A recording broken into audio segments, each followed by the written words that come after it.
Well, what an absolutely beautiful morning it is out here. Hello and welcome to the channel, and thanks for joining me again. Now, today I'm down here at this gully which is now semi-filled with water. Now, we haven't had any rain here in central Victoria for months.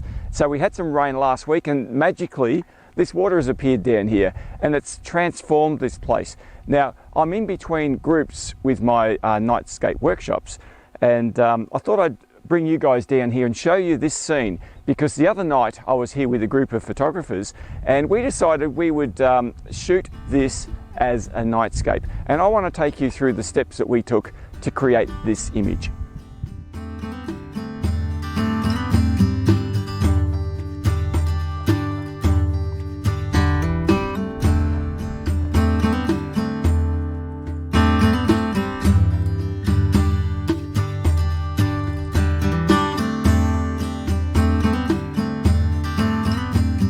Alright, so the basic concept of this shot was to set up from this camera angle pretty much where we are here, facing in an easterly direction with all of this grass and water in the gully here in the foreground. Now, down here there is absolutely no light whatsoever. There was no moonlight and no artificial lights. There's no light at all. Initially we decided we would just see how we went by having some longer exposures. So that's what we did. We set up the cameras here at this point, and with the intention of stacking images for noise reduction. And if you've never done stacking for noise reduction, it's a process whereby you take more than one of the same image with the same exposure settings without moving the camera and just take one after the other. In this case, for the sky down here, the Milky Way was coming up right down above the gully here. And the idea was to take 6 shots at 15-second exposures, ISO 6400 at f2.8. Now, I used, initially my first shot was with the Nikon Z6 with a 20mm f1.8 lens, and that came out great. Secondly, then I tried the Nikon D750 with the Nikon 14-24 f2.8 lens. Same camera settings for both of those. So we took 6 exposures for the sky with the intention of stacking them. So after that, we left the camera in exactly the same tripod position, and all we did was extend the shutter speed to 30 seconds. And the idea of that was to take a number of exposures of just the foreground. So that's what we did. We left at ISO 6400, 30-second shutter speed at f2.8. Now, and we took half a dozen exposures of just the foreground. Now, it's very dark down here. There wasn't any light coming through at all. So what that did, it gave us a very bright overexposed sky at the 30 seconds. Also a bit of star trailing. But the intention isn't to use the exposure for the sky. That's why we did the previous 15-second shots to stack for the sky. The idea of this was to stack these as well and hopefully create a really moody, starlit foreground. And that worked out really well. Now, you're probably thinking, why did we only do 30-second exposures? Well, to be honest with you, if I had have had the intervalometer with me, I would have done probably a 1 minute or maybe a 2-minute exposures for that, just to gather a bit more light. But we didn't have them with us, so you just do what you do with the gear that you've got at the moment. So upon inspection of those images, we looked at it and thought, well, it looks good, it looks fairly dark and moody, but how about we try a little bit of light painting just to add some other dimension to the shot? So that's what we did. Okay, so the next step was I came all the way over here to the other side of where this water is, and I had my little LED Lenser P7.2 torch, and I just did some light painting around the whole foreground here. Now, we left the exposure at 30 seconds. We changed the ISO back to 1600, and we were still shooting at f2.8.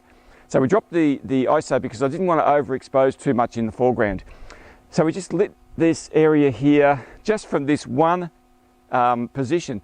And the reason I couldn't get any further in the shot was because we had too many cameras over there with fairly wide angle lenses And had we tried to do that, I would have got in the shot, and I didn't want to do that. So I just did it from here.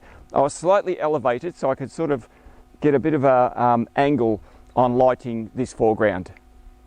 So of course, being out here this morning, it's quiet, there's no one around. And I think to myself, you know, this is the reason I love Nightscape images so much. It's the ability to see this, that I can see now with my eyes, through the lens of the camera with, you know, a few of the techniques that we're talking about, but with a little bit of light painting and a bit of long exposure photography. And I just love it. It's just fantastic. The fact that we can actually achieve these images of a scene like this, which is so simple and yet so beautiful. And so for me, Nightscape images are a release of my creativity, I guess, under difficult conditions, it has to be said. And many times we just don't see the compositions. And you know, I've been here plenty of times, and I'm sure that you guys have seen very simple little scenes like this all in your travels as well. And yet we just don't take the time. And I know I talk about this quite a lot, so here I am back on my favourite subject, but it's just about taking the time to settle ourselves down and appreciate these gorgeous, beautiful scenes that are before us everywhere we go. And for me, that means coming back down here after dark, seeing that absolutely gorgeous and magnificent Milky Way up there in the sky, and incorporating that into the landscape. And that's what I do. That's what Nightscape Images is all about. So this scene, as simple as it was, really, all the people that were here just absolutely loved it.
Well, and there you have it, a simple yet I hope powerful composition down here by the gully. You know, there's nothing wrong with simple compositions, and I think as nightscape photographers and landscape photographers for that matter, we often tend to complicate things, and we're looking for something that's a little bit out there and really epic, and sometimes these simple compositions are there staring us in the face all of the time. And the other thing is we often have this disconnect between the technical side of photography, and we try to overcomplicate things. We have a disconnect between that and the creative side of photography, where all we really need to do is have a look around and see what is there staring us in the face. So anyway, I hope you've enjoyed this episode. I appreciate any comments that you might leave down below. I love reading through those, so thanks very much. And I'll look forward to seeing you the next time we get together out under the stars or out in this gorgeous landscape. I'll see you then.